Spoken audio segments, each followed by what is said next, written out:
Hi, welcome to episode 2 of Kate Makes Things. I have figured out how to record the correct direction, so as far as I am concerned, we are rolling.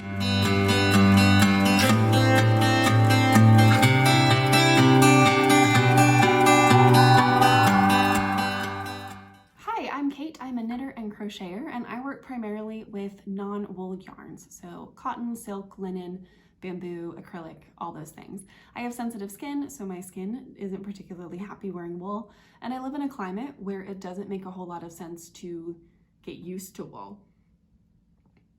And when I realized that that was the types of things I need to be making for myself, I felt like there was not a whole lot of information out there. So I hope that this podcast will help you learn along with me about especially about subbing in non-wool yarns in wool patterns and working with non-wool yarns for basically everything. So first thing to talk about is finished objects. My first finished object is my third mariner's cap in 2 months, all of them gifts. I'll put a picture here. I made one for my dad. My mom was like, I want one too. So mailed that off last week and she has her own mariner's cap now. It's a great pattern. I talked a lot about it in the last episode, so if you want more information, it's the Mariner's Cap by 2 of Wands, and go watch that first episode. My second finished object is my Hotel of Bees shawl. The pattern is inspired by the book All the Light We Cannot See, really great book if you need something to read. And it's inspired by one of the settings, which is the Hotel of Bees. Ooh, my cat's bothering me back here. And so each of the sections in the shawl are based on a different bee theme. The very beginning, there's wings, and then a honeycomb. And I will post a picture of it all laid out while it's blocking here so you can see each of the different sections as it works up. It's not a mindless project. And so at a different time of year, I might have been a little bit more mindful with it and worked through it a little bit slower, but because it's basically February here, my winter is almost over and I wanted to make sure that there were still some cold days that I could wear it because it is a DK weight scarf instead of like a fingering weight. It's a little heavy for like a year-round shawl. I didn't make any modifications except for the border at the end. So as you work up the side of the project, you often carry your yarn so that you don't have to cut it and then reattach it to like two rows later. So it's pretty necessary to add a border up that one side so that you are kind of locking those carried pieces into the project. It calls for a scalloped edge, but that is not my personal style. I prefer a cleaner line. So I just went with 2 rows of single crochet up the side. I also think that the cleaner line on the side helps to highlight all of the beautiful pieces within the shawl. So it's a great project if you want something. I know a lot of crafters like to have one thing that's like mindless stocking knit or mindless single crochet or wherever it may be, and something else that requires a little bit more thought and attention and focus. This is a great project for that thought and attention and focus because every single row is different as you work your way up. So it requires a lot of counting and keeping track of where you are in the pattern. That is my Hotel of Bees, my first finished project exclusively for me for the new year. All right, so works in progress. Other than finishing the Hotel of Bees, I had 2 works in progress that were taking up most of my time. One was socks, and I legitimately haven't touched them. As I said, the smaller needles, where I was getting a slightly better gauge, were giving me some wrist pain and some forearm pain. So I've been debating whether I want to drop the project altogether or go up to the size 2s. And I think I'm gonna rip it out yet again and go back up to the size 2s and just have a slightly looser sock. I figure these are my very first pair of socks. If they are not fit for wearing in boots, that's fine. They can be house socks because they're the very first ones. And it'll be okay because it's a learning process. One of my goals this year is patience with myself and my crafting. So we are seeing that in action, hopefully right now. But the other one is my Syngonium sweater, and I made a lot of progress on it because I had a bunch of snow days. So I mentioned last time that I had almost worked this sweater to the end, and then I realized I needed to frog it because my gauge wasn't right and I didn't make the right size and I just did everything wrong, totally my fault. So I did get it ripped out. I re-swatched it and have started the new one and just split for the sleeves last night. I am working at a much tighter gauge than the pattern calls for. I'm working at 18 stitches over 4 inches instead of 14. So I'm actually working like a size 3X, which is 2 or 3 sizes above where my normal size would be. And it looks a little stiff right now, but because I did my gauge swatch and I washed it, I know that it's gonna expand a little bit. It works up pre-washing to like 19 stitches over 4 inches. So I'll get 18 once I wash it. And I've been checking my gauge throughout just to make sure that I am good. I like this pattern because it is pretty simple all the way through the beginning. And then it's the lace at the bottom of the hem and at the arms that really give it the interest and the visual interest. So unlike a yoke that has like a lace yoke that has like all of this lace and increasing and beautifulness up at the top, it's all of the like knitting interest is down at the bottom. I will say one thing that I have learned subbing in non-wool yarns for wool projects, and that I did not follow when I decided to use this yarn for this project, was to search based off of the gauge of the yarn rather than the size, the weight of the yarn listed on the ball band. I have found that there's so much difference within weights of yarn. And not everybody is gonna tell you, oh, this is a light worsted or this is an Aran. They're just gonna say it's a worsted or it's a size, I think worsted is 4.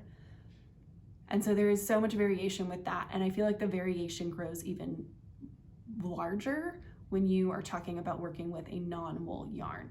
I see a lot of cotton yarns that are listed as worsted, and I'm like, that works up at like a DK weight. That is, if you make a worsted weight something with that at the worsted weight gauge, it's gonna be very open and holy, and if that's what you want, cool, go for it. But that is not necessarily what I want. So I'm trying to get into the habit of, instead of searching for, oh, this is a DK weight yarn, I need a DK weight pattern, for, okay, this yarn works up to say 18 stitches per inch. What is a pattern that I can do at 18 stitches per inch in order to make sure that these really mesh well? So there's my tip of the day. Search on Ravelry for pattern gauge rather than searching for the weight. Works really, really well with knitting.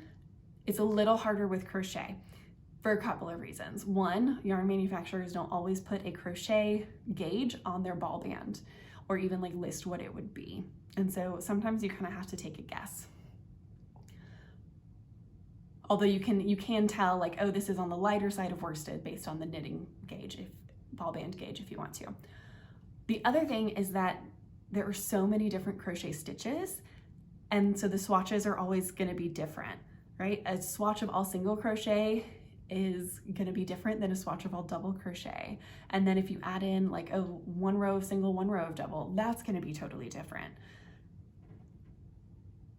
And there's just so many more variables in a crochet garment than there are in a knit garment that makes it a little harder to do that. So you have to guesstimate a little bit more with crochet than you would with a knit project. So that makes it hard, sorry. But I do think overall this works better for finding the right pattern for the right yarn, especially if it's a yarn where there's not a lot of existing patterns. So you can't necessarily do the, oh, what else has been made with this? Or if you don't like anything that's been made with that yarn, if none of that fits your style or whatever it may be. So modification I made to this one so far, other than the much tighter gauge, is that I added short rows. When I made this pattern before, I realized that the neck came up a little high for my comfort, and so this time I added short rows, and I'll include the tutorials that I used. I'll link them below because they were really useful. Doing short rows in a raglan takes a little bit more work than a short row in a yoke, because short rows in a yoke usually, you start long and then you get shorter and shorter. And a raglan, you're kind of going backwards, you're starting short and getting longer, but you also have to work all of the raglan increases as you were doing your short rows. So I had a lot of purl front backs while I was working those short rows. And I think I ended up working 4 different short rows. Let me know if you want to know what lengths I did, but that's how that worked. I'm pleased with how it's working out. I have to trust myself that my gauge is going to work and that I did my swatch and blocked it and all of that. Trust in the math because I did the math and it's supposed to work out. But I'm really pleased with how quickly this is coming along. And again, I really want to get it finished so that I can actually wear it while we still have some cold weather and maybe get more than one wear out of it. That would be really, really nice to get more than one wear out of this sweater before it gets too warm. All right, normally this would be the part for acquisitions, but I haven't bought anything yarn related, mostly because I've been stuck at home in snowstorms. So instead of doing acquisitions, I want to talk about a project that I have for February, a Frock It or Finish It challenge. I first learned about this from a fiber friend at my knitting and crochet group, and she talked about how she was going to do this. And when I started looking into it, I have no idea who coined it because it is all over, but I'm calling it Frog It or Finish It February. And I hope you will join me and frog it or finish it. So the point of frogging it or finishing it is to take a look at all of your whips that have been sitting in hibernation and maybe that you've put aside because you felt like casting on something else, whatever it may be, and deciding whether this is something that you are going to finish, this still brings joy to your heart, or it is something that you are going to frog and either reuse the yarn or give away the yarn or whatever it may be. So I'm going to hashtag it, frog it or finish it Feb. I hope you will join me with this. Let's take a look at my whips that I am frogging or finishing. The first is my Rosewater shawl. This is a really great pattern for travel because the very first section of it is all garter stitch, and then it moves on to a really simple lace section. If you've never done lace before, this is a good one to learn on because it also doesn't really seem to matter if you mess up a count or whatever, because there's so much lace that it all kind of blends together. And it's not a specific enough lace pattern that you're gonna see where things have messed up. And I worked on this one over the summer while we were traveling, and I just need to finish it. I just got interested by other things and picked up other things. And then I needed the needles for my Syngonium sweater, so that's why it currently doesn't have needles on it. And it's an enjoyable pattern, I just gotta sit down and finish it. So finishing this in February, that is goal number 1. My second, a really easy one that's gonna be a quick goal, is this Bodhi leaf washcloth. I made a bunch of Bodhi leaf washcloths for people for Christmas because I had some Barocco modern cotton. And I was trying to use up some yarn that I already had when I was making Christmas presents. So I made 7 of these already and had planned to make another 2. Obviously got through 1. Hi, kitten. And then found something else for that gift person, and so decided to stop knitting them and work on something else. They're really cute. They're really fun. The Barocco modern cotton works up great as a washcloth, and then it washes and dries. So this one will be really easy. I'm at least halfway through it already. So just gotta finish that one up and free these needles so I can do something else with them. So that's a finish it. Another finish is gonna be this Sliding is Fun baby blanket, which I currently have on a cord because again, I ran out of cords and needed my cords. That's another reason to do this, is because I keep running out of my cords for my interchangeables, and I don't want that to happen anymore because then I have to do this with projects. Really great baby blanket pattern, works up really quick, looks really cool because you have the 2 different yarns and you basically work 2 rows and then slide it to the other end of your interchangeables and work 2 rows in the other color, and so then you get this really great stripy variegated thing going on. I think it's Juniper Moon Cumulus is what it calls for. You could probably do it with lots of things. You would just want to check your gauge, change your stitch count and all that. But yeah, I'm gonna finish this and have a baby blanket waiting around for the next time somebody has a baby. And that way I don't have to make it next time and worry about it. I will just have one ready. So this is also a finish it. So this next one is a frog. It is just not bringing me joy anymore. I was working on the Hazel Tank. Pattern is by I Love Tinderbox. Oh man, maybe not. I got really far in this. I don't know. I'll have to try it on and see if it still fits, because I think I started this like 2 years ago. So it may not even fit or even be close anymore. I may try to work on it a little bit more and see if I can finish it. The yarn that I have in here is lino. Yeah, the BC Garn Lino. It's 100% linen. I have used this yarn before, and once it's washed, it becomes so soft and beautiful. But working it up is kind of a pain in the butt. Some of my skeins have been softer than others, but working it up crochet on really tiny hook, it's just been a little tedious. I find that for me, I am more patient with doing lots and lots and lots of stockinette, not as much with doing lots and lots and lots of the same crochet stitch. So I probably need to find a different pattern for this yarn and a different yarn for this pattern, maybe something that's a little bit more enjoyable, where the process is actually a little bit more enjoyable. So the Hazel Tank is probably going by, although this is the first time I've looked at it since last summer, and it actually, I've made it pretty far. Problem is that I have to add, like, I don't love cropped things, and I have to add length, and so it just takes me longer. Whereas other people could like, oh, I'm gonna work through it. I just have trouble working through it. We'll try it on, I'll see, but it's probably gonna get frogged. It's okay, it's okay. If it doesn't bring you joy, let it go. And then the very last frog it or finish it. This I think has been on needles for like 4 or 5 years. It is the, what is it called? River Lacy Wrap. It's used Rowan Kid Silkays. So it's a mohair and silk blend. I bought the yarn when I was pre my no wool days. And it's a really pretty lace shawl, scarf thing. But the yarn is so tiny, it takes forever. I think it's probably considered a lace weight yarn.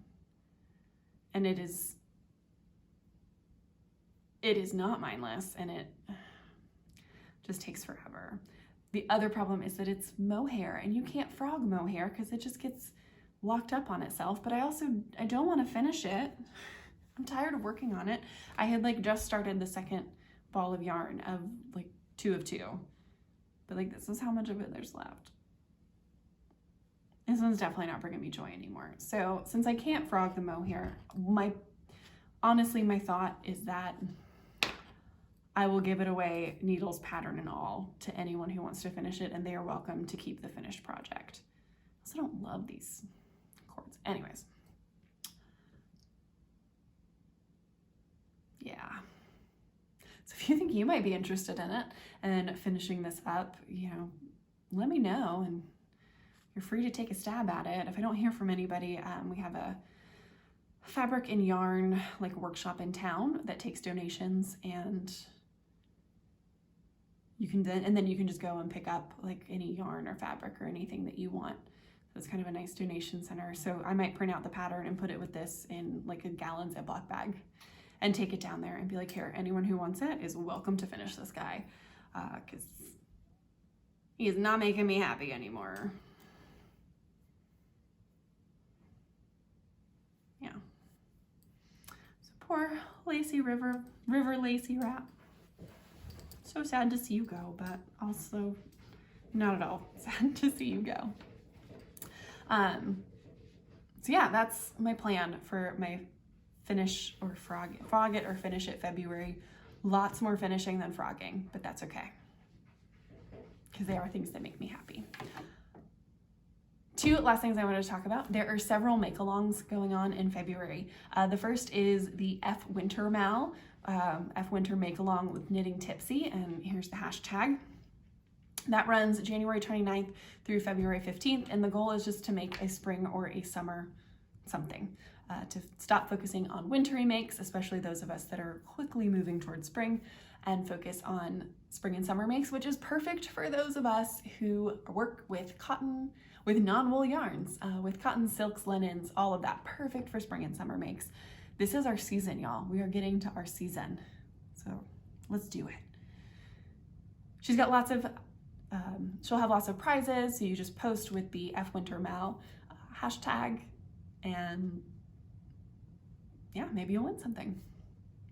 And then the other big one is the Black History Month Craftivism Make-Along. I can't remember what this is. It runs February 4th through March 16th, and the goal is to support Black designers and dyers and Black-owned yarn shops and other fiber businesses by making their designs or purchasing something from them. Again, I'll link their website. They have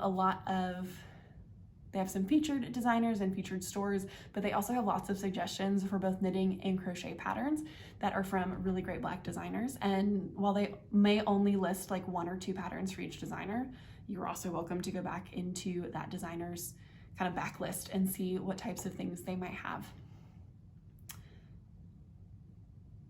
So yeah, a really great way to kind of celebrate Black makers and Black business owners who work with our craft, and to really say something with how we are spending our time and where we are spending our money.